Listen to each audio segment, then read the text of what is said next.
Antes de passar propriamente a palavra, para aqueles que não conhecem bem o professor José Galiza Tondice, né, ele é professor aposentado da USP, da UFSCar em São Carlos, presidente do Instituto Internacional de Ecologia, e a gente tem feito algumas colaborações, né, com ele em nível de Ministério Público, analisando a questão da qualidade da água. Na segunda-feira estaremos reunidos, né, em São Paulo para tratar da questão, né, do Alto Tietê, da região metropolitana do Tietê. Ele está congregando com a autoridade que tem no assunto uma série de técnicos, de especialistas, né, do Brasil e até de renome internacional, para a gente tentar alinhavar um projeto para buscar uma solução nessa questão da qualidade da água na região metropolitana de São Paulo, de maneira que a gente se sente muito honrado de tê-lo aqui, professor Tondice, e muito esperançoso também que o senhor nos dê boas luzes agora, né, que está aí trabalhando em colaboração também com a Associação dos Arquitetos e Engenheiros e com o movimento Vamos Salvar a Represa de Salto Grande. Já era o nosso colaborador, eu o convidei para vir para cá sem saber desse contato que os senhores tinham tido, e saber que isso vai acontecer de uma maneira oficial é muito melhor, né? E, certamente poderemos contar com toda a sua equipe, né, nessa colaboração, de maneira que sinta-se em casa. O senhor é muito bem-vindo, a gente tem o senhor um grande parceiro, e vamos ouvir. Muito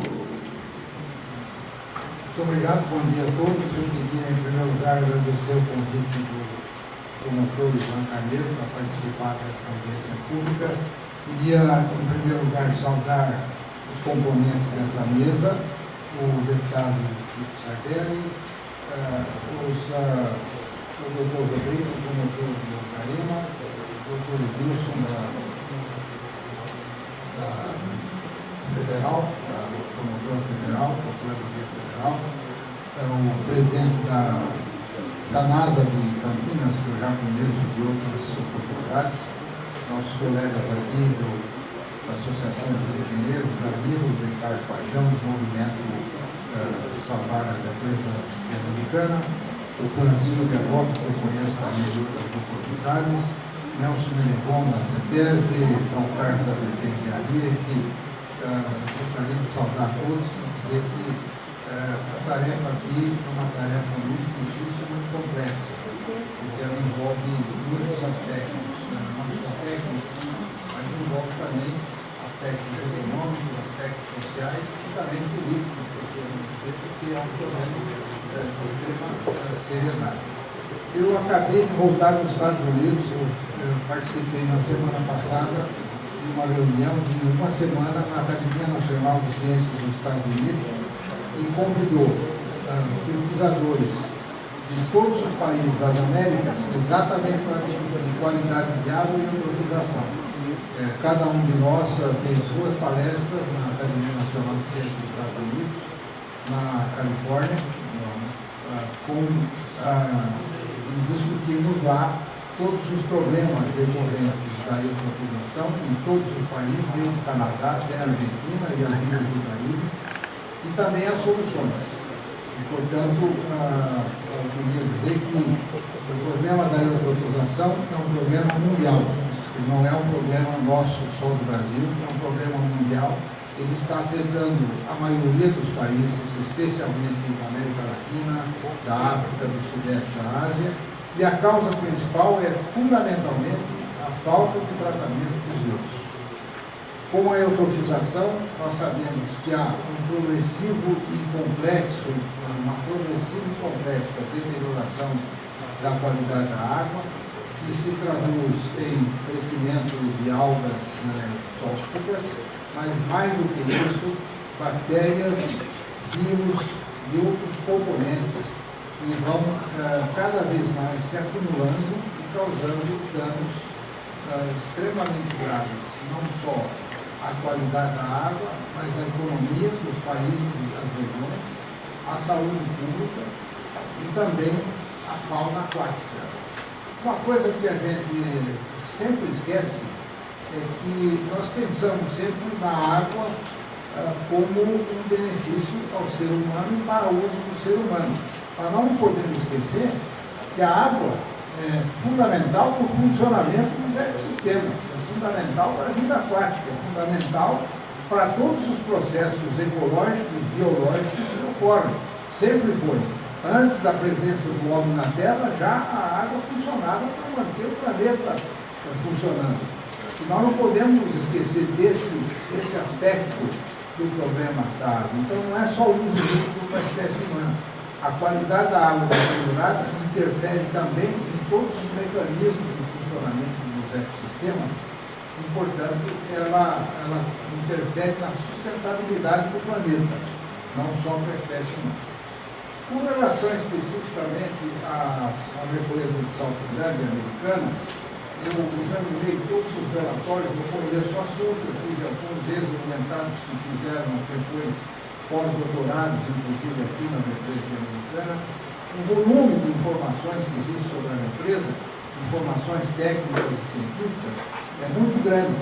E todos os trabalhos extremamente bem desenvolvidos, inclusive os trabalhos que a CETESB tem feito na região há muitos anos. E todos esses trabalhos apontam que, a partir de 1970, houve uma progressiva deterioração das condições ambientais da represa, especialmente a qualidade da água e a eutrofização, produzida por fontes pontuais, como o rio Atibaia, e por também fontes difusas, que é a ocupação extensiva da bacia. A represa já foi classificada no trabalho de 2005 em eutrófica e hipereutrófica. Ela sofre algumas variações durante o ano em função das vazões, da variação do volume, mas ela sempre esteve, nos últimos 20 anos pelo menos, dentro dessas condições eutróficas e hipereutróficas. Também foram feitos estudos sobre o índice de qualidade da água para a vida aquática, os índices de qualidade da água, de modo que todos eles apontando para uma deterioração permanente e progressiva da represa, porque o processo de eutrofização, eutrófico significa rico em nutrientes. Então, o processo de eutrofização, ele, como o promotor bem acentuou, ele é autoestimulante, uma vez que a biomassa produzida dentro do reservatório, que entra a partir do rio, ela se decompõe, o órgão vai para o sedimento e realimenta o sistema. Então, nós temos, na verdade, 3 cargas com que nos preocupamos. A carga pontual, a carga difusa e a carga interna. Essa carga interna é a carga do sedimento, que vai se acumulando e agrava o problema da eutrofização. Bom, as características mais evidentes do processo que ocorreu e ocorre em Salto Grande são altas concentrações de biomassa fitoplantônica. Eu quero lembrar que a Organização Mundial da Saúde estipula que até 20 microgramas por litro de clorofila, que é o pigmento que se mede para as cianobactérias, é aceitável, mas há valores que ouvidos nos relatórios de 60, 70, 80 microgramas por litro. Isso, por si só, já poderia servir para impedir o uso da represa para diferentes fins, porque está fora dos padrões. Além do crescimento de algas potencialmente tóxicas, nós temos também o crescimento de plantas aquáticas como pístia, eixórnia ou aguapé. Existem, quando ocorre uma alta concentração de biomassa, o que acontece é que, para realizar fotossíntese, as algas produzem oxigênio. E as concentrações de oxigênio durante o dia são muito elevadas. Só que à noite, como não há fotossíntese e há um excesso de respiração, ocorre um processo que se chama anoxia, perda de oxigênio. O oxigênio chega a zero, muitas vezes. E aí ocorrem mortalidades excessivas de peixe. Há um aumento de emissão de gás sulfídrico. No meu laboratório, nós fizemos um estudo sobre a relação entre eutrofização, pedido de Furnas, eutrofização e emissão de gases de efeito estufa. Quanto mais eutrófico o reservatório, mais gases de efeito estufa ele emite. É outro problema ambiental sério. Não é só gás sulfídrico, é metano, óxido nitroso, que vão para a atmosfera e contribuem para aumentar gases de efeito estufa na atmosfera. Bom, altas concentrações de nitrogênio e fósforo. E aqui eu queria chamar a atenção para o seguinte: hoje todos os estudos indicam que o principal problema da eutrofização é o fósforo, não é o nitrogênio. Fósforo, porque o nitrogênio, as algas fixam o nitrogênio no ar. Então o que nós temos que extrair é o fósforo. Eu estava numa reunião que a maior autoridade mundial em eutrofização estava presente na mesa, e houve uma pergunta dessa, o professor Schindler, canadense. Professor Schindler, esqueça o nitrogênio, é fósforo, é fósforo, é fósforo, é isso que nós temos que tratar. Portanto, esse é um dos pontos fundamentais. A represa tem gradientes espaciais de deterioração, porque ela tem gradientes longitudinais. Foram também detectados danos na vida aquática. As cargas poluidoras de origem doméstica, industrial, foram também detectadas. Também há metais pesados que são trazidos pelo rio, que se acumulam também no sedimento, alguns deles excedem os limites para o consumo humano, e também foi detectado pelos trabalhos da CETESB adenovírus e enterovírus. Portanto, esse é um outro problema mais recente, foi uma discussão muito pesada na semana passada nos Estados Unidos, porque bactérias coliformes, termotolerantes, não são mais só indicadores dos ameaças à saúde pública. Hoje, o problema dos vírus é considerado um dos problemas mais sérios em conjunto com a eutrofização. Bom, quais são, então o diagnóstico está feito, meus amigos, não há dúvida sobre isso.